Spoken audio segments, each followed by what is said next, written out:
Known for her clear, gentle voice, Olivia Newton-John has achieved stardom in the areas of pop, middle-of-the-road, and country music. Several movie and television roles in both singing and non-singing parts contribute to her list of accomplishments. In the early 1970s, Newton-John, with her appealing looks and voice, became a superstar almost overnight. While critics knocked her music for being superficial and overly sentimental, the number of her fans and record sales grew rapidly. A decade after she first realized success, Newton-John dropped out of the spotlight to raise a family and promote more of her personal social causes, which include environmentalism and recycling. Although she is widely thought to be Australian, Newton-John was actually born in Cambridge, England, where she was raised until the age of 5. After moving to Australia, her mother insisted that she keep her British passport, which was to come in handy later. As a teenager, Newton-John won an Australian talent contest that, as its prize, sent her to England. While there, she and another female performer from Australia, Pat Carroll, formed a singing duo and achieved a reasonable amount of success. The couple disbanded, though, when Carroll's visa ran out and she had to return to Australia. With her British passport, Newton-John was able to continue with her career in England, now as a solo performer. While in England, Newton-John pursued a series of odd singing jobs, including joining a curious group called Tomorrow, some sources say Tomorrow, which was supposed to be England's answer to the successful US pop group The Monkees. She appeared with Tomorrow in a science fiction film, an endeavor she would like to overlook. Returning a little more to the mainstream, Newton-John began appearing on British singer Cliff Richard's television series, which helped her promote her first single, a cover of Bob Dylan's If Not For You.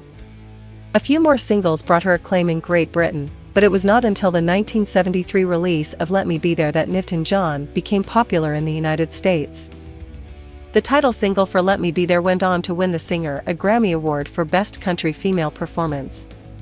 Although she had originally positioned herself as a folk performer, Newton-John's uncomplicated style crossed over into the country music category as well. The performer also received 2 Grammys for her work on the 1975 release I Honestly Love You. By this time, Newton-John had moved to Los Angeles, California, and was busy touring and performing in Las Vegas, Nevada. Her albums were consistently going gold and platinum. While fans perpetuated her stardom, critics were less enthusiastic. Artistically, Newton-John was considered superficial, vacuous, and lacking in musical integrity. Some claimed, as Chris Stower summarized in the Detroit Free Press, that her music crosses over into several audiences because it has no style of its own. In that same article, Newton-John defended herself by asking, "Why do people like certain things? I don't know. Neither do the critics, that's for sure. It was not instant, my success. I was just a performer the audience found pleasant. And after all, the audience's opinion is the only one that counts, isn't it?" In 1977, at one of singer Helen Reddy's parties, Newton-John was discovered by movie producer Alan Carr. The producer was pondering whom to cast in his upcoming film, Grease, and was struck by Newton-John's beauty. It is said that he practically begged her to take the female lead, which she did for a bargain $125,000. A little apprehensive, the performer began preparing for a role she reportedly hoped would make her the Doris Day of the era. Playing Sandy opposite actor John Travolta gave her newfound fame and visibility. The popular movie was accompanied by a successful soundtrack, which launched Newton-John and Travolta's duet single You're the One That I Want. The song landed a #1 position on the charts. In the film, Newton-John's character changes from a timid ingenue to a temptress who ultimately out-Greases Travolta's bad boy role. In Newton-John's professional life, it could be said that this same sort of transformation was taking place. Allegedly no longer content to be a sweet, gentle-voiced crooner, Newton-John began to pump up her act. In 1978, she released the provocative recording Totally Hot, followed by the equally sexy Physical in 1981. Physical contributed 3 hit singles to the US charts. Newton-John then went on a successful tour where she danced in tight-fitting workout gear. The artist also worked with friend and former co-star Travolta to tone her body into muscular perfection. The switch from innocent to racy occurred, Newton-John admitted in the Detroit Free Press, because you change over the years, you grow and change. I hope that I wouldn't be the same at 33 that I was at 23.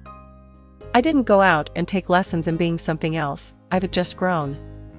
Nifton-John's career toned down rather quickly from the frenzied peak of the early 1980s. She starred in a film with Travolta in 1983 called Two of a Kind, which faded from view without much notice. After that, the singer seemed to be in a kind of semi-retirement. She married longtime companion Matt Latanzi in 1984, and the couple had a daughter, Chloe. In 1988, Nifton-John released another album, The Rumor, but mostly the actress was attending to her family and charitable concerns. It sounds kind of boring to say I've been at home, Nifton-John told people about her whereabouts from 1983 to 1991, but that's the truth. The singer came out of her virtual seclusion to star in a made-for-television film, A Mom for Christmas. In the movie, she plays a mannequin who becomes real in order to take care of a girl without a mother. In 1989, she recorded an album of soothing songs for infants called Warm and Tender after realizing that she could find no music with which to comfort her young daughter. And in 1992, Nifton-John released Back to Basics, the Essential Collection 1971-92, which includes 4 new tunes. That same year, she announced that she had been diagnosed with an early and treatable form of breast cancer and reportedly put new musical projects on hold. Though basically estranged from the limelight, Nifton-John has increasingly turned to environmental projects as well as undertakings such as designing a 10,000-square-foot beach house in Malibu, California. She is unclear as to whether she will return to a life of singing stardom. Enjoying family life, Nifton-John admitted in People that all I need to hear is "Good night, Mommy, I love you, and there's no question everything is worth it." What are the achievements of Olivia Nifton-John? Olivia Nifton-John has won numerous awards and accolades in her career, including 4 Grammys, 10 American Music Awards, and 9 Billboard Awards. She was made an Officer of the Order of the British Empire by Queen Elizabeth II in 1979. Nifton-John received a star on the Hollywood Walk of Fame in 1981. Is Olivia Nifton-John married or not? Reflecting her personal life, Olivia Nifton-John has been married twice in her life. She married her longtime boyfriend, actor Matt Latanzi, in 1984. Their only daughter, Chloe Rose Latanzi, was born in 1986. The marriage ended in divorce in 1995. Nifton-John married her second husband, John Easterling, in 2008. In August 2019, it was announced that cancer had progressed to stage 4.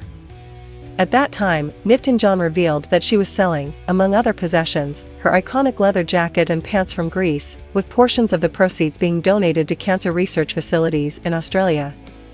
Nifton-John has openly talked about using cannabis oil to ease her cancer pain and has become an advocate for medical cannabis. Her daughter Chloe also owns a cannabis farm in Oregon. How much net worth does Olivia Nifton-John earn? Since long, Olivia is still active in the field of music, and till date he has sung numerous songs.